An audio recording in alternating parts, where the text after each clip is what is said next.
Hello, my name's Amelia, and this reflection is based on Luke chapter 2, verses 41 to 52. At Christmas, various family gatherings and catch-ups see dad jokes and banter as we all trade stories, snap Christmas crackers, and find trinkets in the Christmas pudding. We often say that Christmas is a time for children, and it is, but it's also a time when I appreciate being a grandparent. My grandchildren are shared with other grandmothers, for we have a complex blended family that makes a mockery of two-dimensional family trees.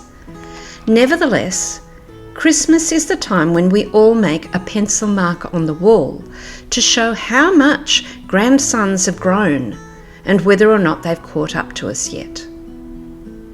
2021 has been a momentous year. My number one grandson was sports captain of his primary school in the 1 year when there were no sports carnivals, limited team sports, and no opportunities for grandparents to visit. I saw the boys a few weeks ago, seeing the Matildas play and hold the USA to a 1-1 draw. It was wonderful to see, and even more wonderful to be reunited with the boys after months of separation and anxiety. As we hugged tightly, we had that awkward moment where you realise that the arms don't quite fit in the hug the way they always have. The boys are taller now, and I have to reach if I want to hug over rather than under. Number one has turned 12.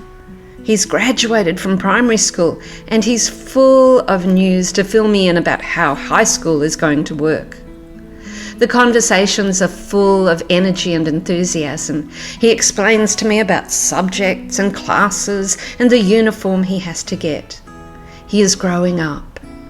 He won't be a little boy for very much longer. With lockdowns and cancelled travel, there have been many disappointments for so many people. And when you're 10 years of age and 12 years of age, the big trip is the overnight school trip to the national capital. Doing virtual tours of Parliament House and the War Memorial and Questacon are really not quite so exciting. So my Christmas present to the boys is a trip to Canberra. Visiting the iconic buildings and telling stories of identity and history and future dreams is part of transitioning from boyhood to adulthood. The Canberra trip is about learning things you need to know to be grown up. It's about becoming politically and socially aware. It's about taking your place in the world. Number one grandson sent me a video project to teach me all about levels of government in Australia. I forwarded it on to daughter, who has worked in several federal ministers' offices before going to the bar. She was suitably impressed and suggested he might want to come to work for her when he gets taller. Which brings me back to the point of this sermon. Why do all the paintings and artworks about the boy Jesus in the temple depict him as a midget? According to the pencil mark on the wall beside the fridge, my 12-year-old teacher is now as tall as me and will probably be taller than me when he's finished the next plate of leftovers. 12-year-olds are no longer little boys. They are full of the spirit of life, with energy and enthusiasm, ideas and answers to questions you never even thought to ask. Every year, the faithful family of Joseph made the pilgrimage to Jerusalem, commemorating the story of Hannah in 1 Samuel 1. Year after year, Elkanah would go up from his city to worship and sacrifice to the Lord of hosts at Shiloh, where Eli's two sons, Hophni and Phinehas, were priests to the Lord. Well, this is Jesus' last year of going in the company of women. Next year, he will have his bar mitzvah, and then he will travel with the men. Until that rite of passage, he is still considered a child. But he feels ready to take on the world. He's probably taller than his mum. He no longer needs to be attended to in the same way as his younger siblings.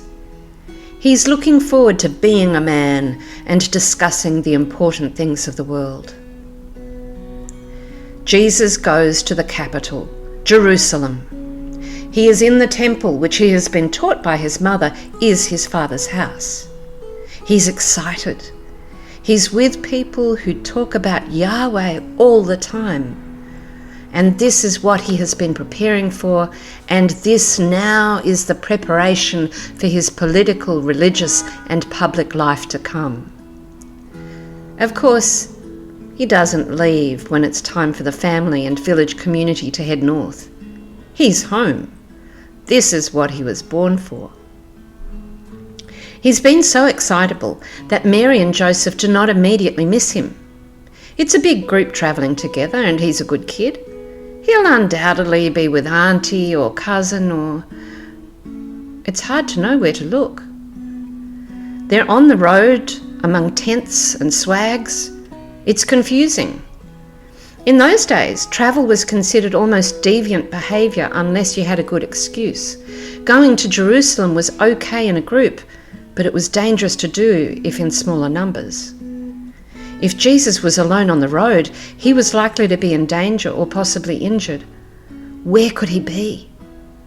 In anxiety, they backtrack along the road and eventually return to the city. Has something happened to him?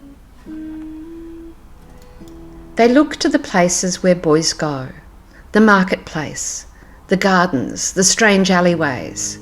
They check the different gates. Did he go out by the wrong gate, perhaps? Is he heading the wrong direction, desperately trying to get home? Eventually, they make their way to the temple. And there he is, holding court.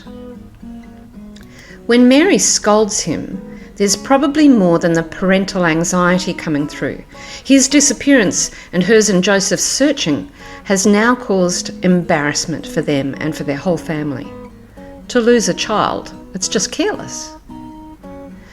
They have asked around and seen the looks of people who have thought, so your son ran off. You must be bad parents. In the farming society of Jesus' day, boys spent their time with their mothers and among women until their coming of age. Speaking with teachers at the temple was not part of the normal experience of children. But Hellenistic biographies often include a childhood story about the hero, setting up the main character as being worthy of honour. Luke does this here. He chooses a single story from Jesus' childhood, and it's about him schooling the experts. He has an authority that astounds everyone. Rather than copying the criticism of his parents, Jesus retorts in a very adolescent way. Why were you looking for me? You should have known where I would have been. He uses a phrase, Father's house, which is common in the Hebrew scriptures, but this is the first time it is ever used to refer to the temple. He is repurposing a theological term. He's reframing identity. He's challenging tradition. Here, early in his gospel, Luke lets us know this adolescent boy is claiming his identity as God's son. In the farming society of Jesus' day, boys spent their time with their mothers and among women until their coming of age. Speaking with teachers at the temple was not part of the normal experience of children. But Hellenistic biographies often include a childhood story about the hero, setting up the main character as being worthy of honour. Luke does that here. He chooses a single story from Jesus' childhood, and it's about Jesus schooling the experts. He has an authority that astounds everyone. Rather than copying the criticism of his parents, Jesus retorts in a very adolescent way. Why were you looking for me? You should have known where I would be. And he uses the phrase, Father's house, which is common in the Hebrew scriptures, but this is the very first time it is ever used to refer to the temple. He is repurposing theological terms. He's reframing identity. He's challenging tradition. Here, early in his gospel, Luke lets us know this adolescent boy is claiming his identity as God's son. The baby Jesus is gone. The soft, tight curls and the cute and cuddly baby have disappeared. Luke emphasizes the point of the story, tying it up with, and Jesus increased in wisdom and in years, and in divine and human favor. Luke 2:52. Perhaps in company, with memories of summer holidays past, we might remember the trips, the pilgrimages, the days that marked the passage of childhood into adulthood. Perhaps we might take time to celebrate rites of passage with the different people in our lives. Perhaps we might notice how people shape and claim their own identity. Every time I go to Canberra, I go to the Vietnam Memorial. I don't spend long there, but I pause and remember, not my own story, but the stories of those who are dear to me. When I go to church, I sometimes encounter my own story and my own calling, but much of the time, my being part of the church community is about how I listen and respond to the stories of others. As people who are shaped by Jesus' story, I don't think the boy Jesus in the temple means we should be disappearing ourselves or our kids into church life. Rather, we see an example of discussion and conversation and even debate. When the encounter is done, Jesus leaves with his family and goes back to Nazareth. He will keep returning to the temple, but his mission and ministry is not restricted to the temple. It's not restricted to organized institution. The temple is woven into his story, but the proclamation of the kingdom of heaven will take place in many other places. This year we have moved. Our Father's house has moved from church to home. While we begin to regather, let's not forget that our homes can and should be the places where we talk about and go deeper with God. We say that home is where the heart is, so let us make home for God in our hearts wherever we are. As we start to spend time on site again, we need to retain the discipline of being God's people at home and in other places and in other relationships, often over a cuppa.